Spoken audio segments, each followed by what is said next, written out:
नमस्कार, आप देख रहे हैं इंडिया न्यूज। मैं हूं आशीष सिंह और इस समय की बड़ी खबर आ रही है। आपको बता दें कि हाथरस मामला पहुंचा है सुप्रीम कोर्ट और ये ब्रेकिंग न्यूज है। सुप्रीम कोर्ट में जनहित याचिका दाखिल कर दी गई है।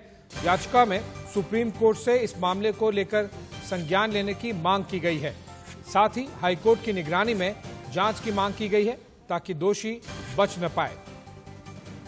याचिका में दोषी पुलिस वालों और मेडिकल अफसर्स के खिलाफ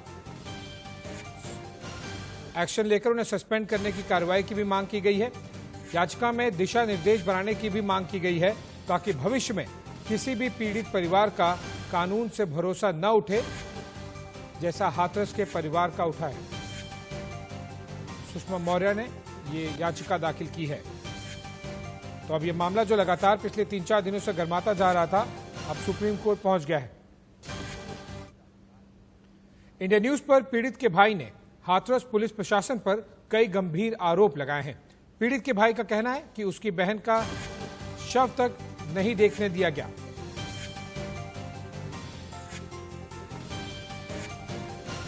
मैं अपने कैमरा पर्सन को कहूंगा कि वो इस पीड़िता के परिवार के घर का दृश्य दिखाएं, क्योंकि लगातार पीड़िता के परिवारजन मीडिया से बात करना चाह रहे थे। लगातार पीड़िता के परिवार का कहना है कि उनके ऊपर दबाव बनाया जा रहा है।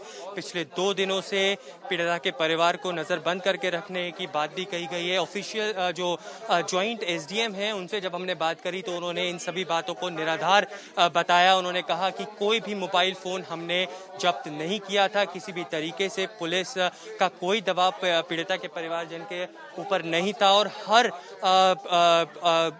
छूट दी गई थी जो इस परिवार को दी जा सके। लेकिन अभी जब 2 दिनों के बाद जो एसआईटी की जांच चल रही थी, वो एसआईटी की जांच जब खत्म हुई है तब जाकर मीडिया को आज अलाउ किया गया है उनके परिवारजनों के पास।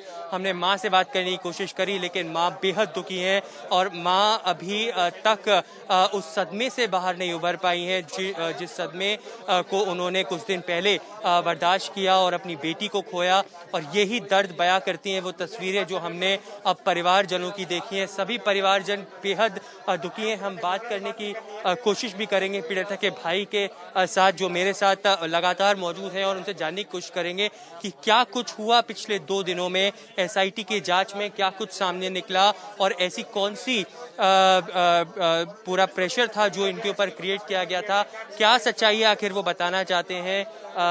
बात करेंगे हम उनसे। बाकी आप देख सकते हैं, अगर मैं अपने कैमरा पर्सन को एक बार और कहूं कि घर का दृश्य दिखाए तो आप देख सकते हैं परिवार जन बैठे हुए हैं, दुखी हैं और दुखी मन से वो मीडिया से लगातार बात कर रहे हैं और अपनी बात को रखने की कोशिश कर रहे हैं। एक सबसे बड़ी बात कि पूरा देश का मीडिया आज इस परिवार के साथ खड़ा हुआ है, भले ही किसी भी तरीके का पॉलिटिकल प्रेशर हो। कल जब बात सामने निकल के आई थी कि उत्तर प्रदेश के मुख्यमंत्री योगी आदित्यनाथ ने परिवारजन से बात करी और संवेदना जाहिर करी कि जो भी कुछ इस घटना में हुआ है उसको लेकर वो दुखी हैं और इसी को लेकर 5 ऑफिसर्स को कल सस्पेंड भी किया गया था और उसके बाद नए तबादले किए गए थे।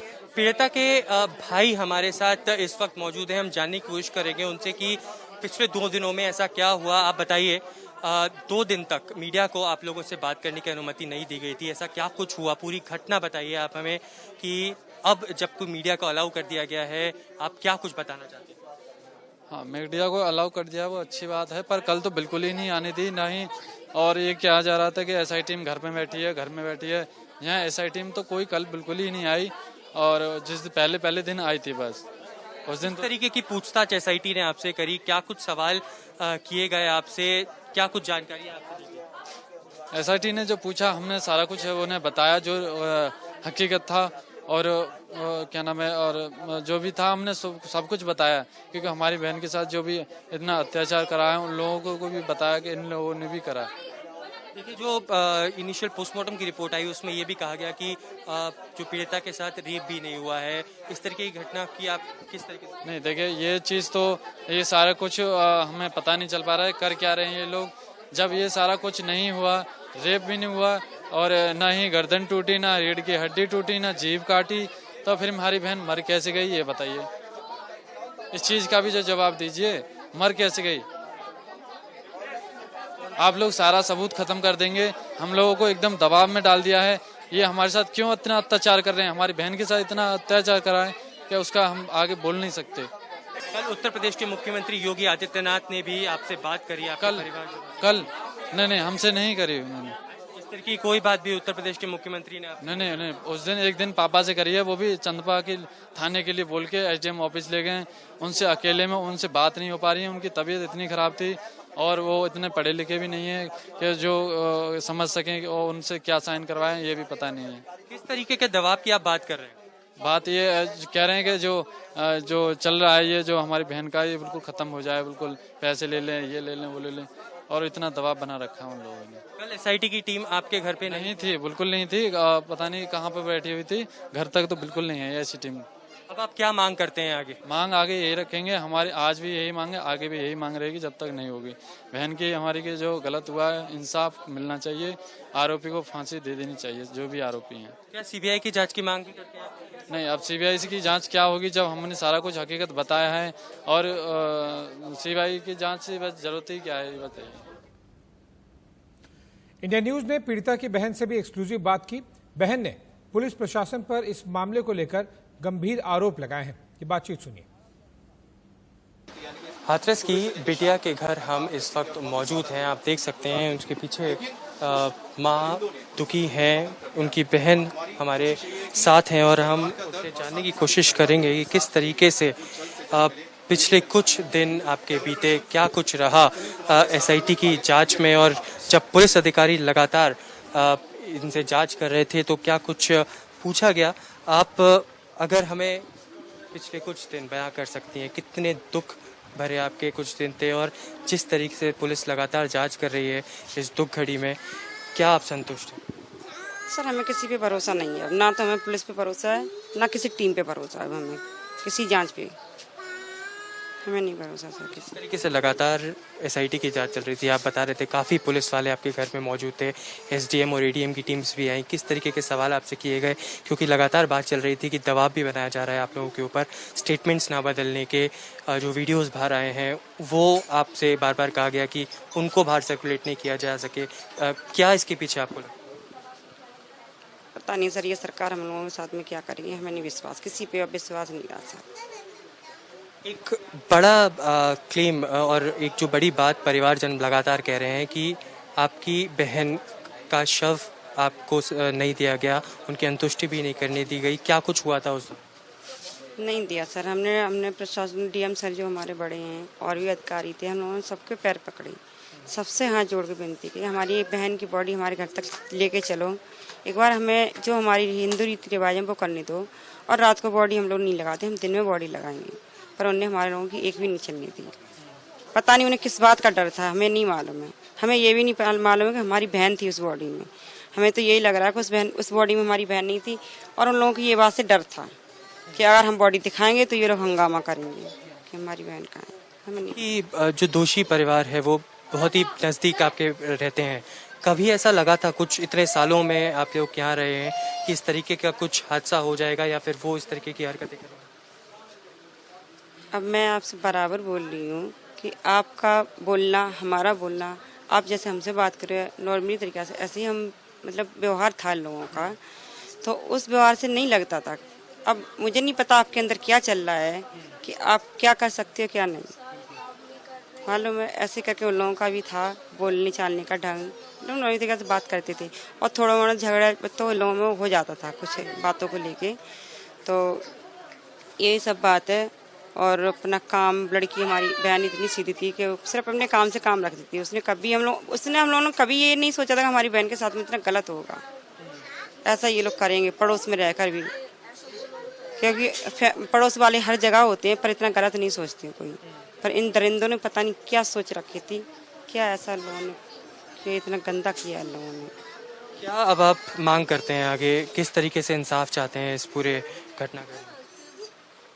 सर, हमारी अभी कोई मांग नहीं है, हमें किसी पे विश्वास नहीं है, पहले तो यही है। क्या सीबीआई की जांच हो या एसआईटी की जो रिपोर्ट्स आए, जल्द से जल्द फांसी की मांग करते हैं आप? हाँ, हमें जल्द से जल्द फांसी चाहिए, जितना जल्दी हो जाए उतनी जल्दी फांसी चाहिए। हमें इंसाफ मिलना चाहिए हमारी बहन को। एक आखिरी सवाल, इसके बाद मैं आपसे बातचीत ख़त्म करूंगा। आपकी बहन थी वो, आप इतने सालों तक उनके साथ रहीं, किस तरीके से आज आप उनको याद करते हैं? कुछ ऐसी यादें जो कि क्या हम आपसे बयान करें, इतनी सीधी लड़की थी वो कि उसका व्यवहार एक बच्चों के साथ में, छोटे छोटे बच्चे ये इन लोगों के साथ में अपना बिताना, काम धंधे से फुर्सत नहीं थी ना, तो हम लोगों को किसी से बात करने की उसे फुर्सत थी। वो अपने काम से काम रखती, किसी को हम लोगों को काम भी नहीं करने देती थी वो।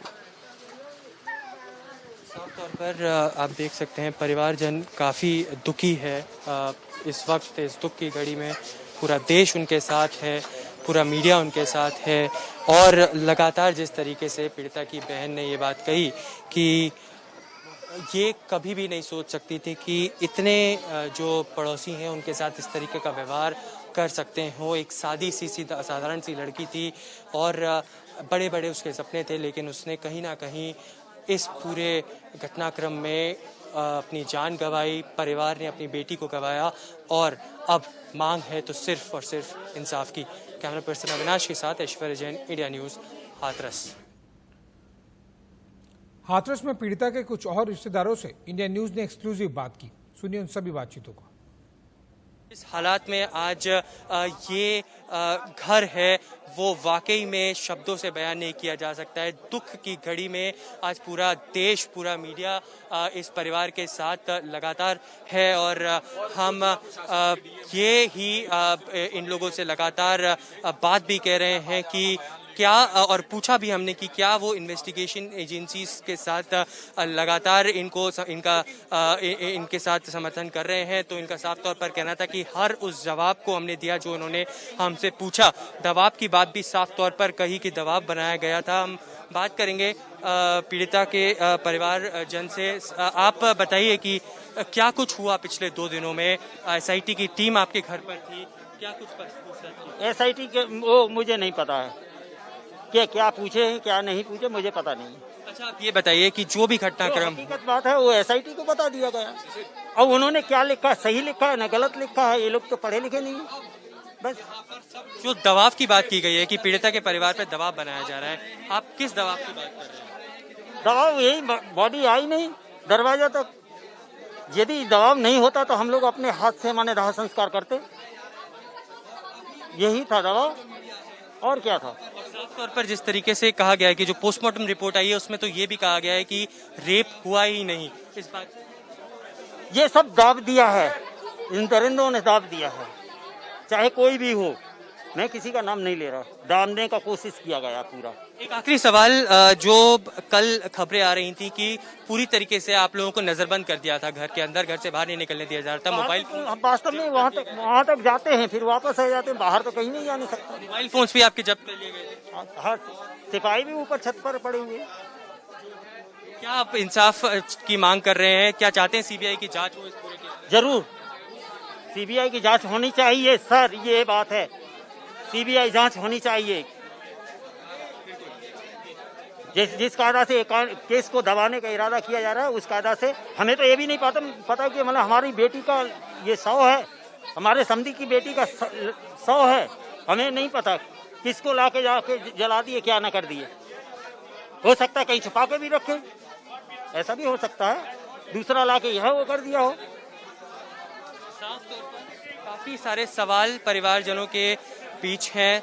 ये कह रहे हैं कि उनको ये भी नहीं पता क्योंकि शव उनको नहीं दिया गया था, किसका ये शव है, क्या शव को छुपा के भी रखा गया है। इस तरीके की बातें, तमाम बातें वो कर रहे हैं, लेकिन दबाव बनाने की कोशिश की जा रही है। इस तरीके की बातें भी परिवारजन लगातार कह रहे हैं। आप अगर एक बार फिर मैं कैमरा पर्सन को कहूँ तो सभी परिवारजन बेहद दुखी हैं और अब जब मीडिया से बात कर रहे हैं तो वो हकीकत जाहिर कर रहे हैं कि क्यों पीड़िता के शव को घर तक नहीं पहुंचाया गया और क्यों दाह संस्कार में पीड़िता में नहीं बुलाया गया। ये एक बेहद महत्वपूर्ण सवाल जो परिवारजन लगातार खड़े कर रहे हैं। हाथरस के लिए रवाना होंगे राहुल गांधी। कांग्रेस सांसदों के साथ हाथरस जाएंगे राहुल। DND पर भारी संख्या में कांग्रेस कार्यकर्ता इकट्ठा हो गए हैं। DND पर भारी संख्या में सुरक्षा बल भी तैनात कर दिए गए हैं।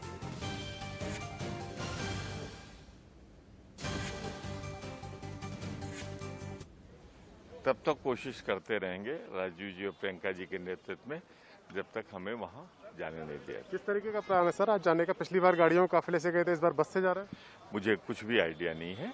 जैसा भी होगा ये वहां जाकर तय होगा। मैं जा रहा हूं। सर कि वहाँ के जो प्रशासनिक अधिकारी हैं वो कह रहे हैं कि यहाँ केवल मीडिया को जाने की इजाजत है, किसी पॉलिटिकल पार्टी के नेता को या पॉलिटिकल पर्सन को जाने की इजाजत नहीं है। तो आप लोगों को फिर रोकेंगे तो फिर उसी तरीके से धरना होगा। हम पीड़ित परिवार से मिलने जा रहे हैं, हम भरपूर प्रयास करेंगे कि मिले। बहुत बहुत शुक्रिया हमसे बात करने का। तो ये थे कांग्रेस पार्टी के नेता प्रमोद तिवारी। Sumit Kumar Dubey, India news, Delhi.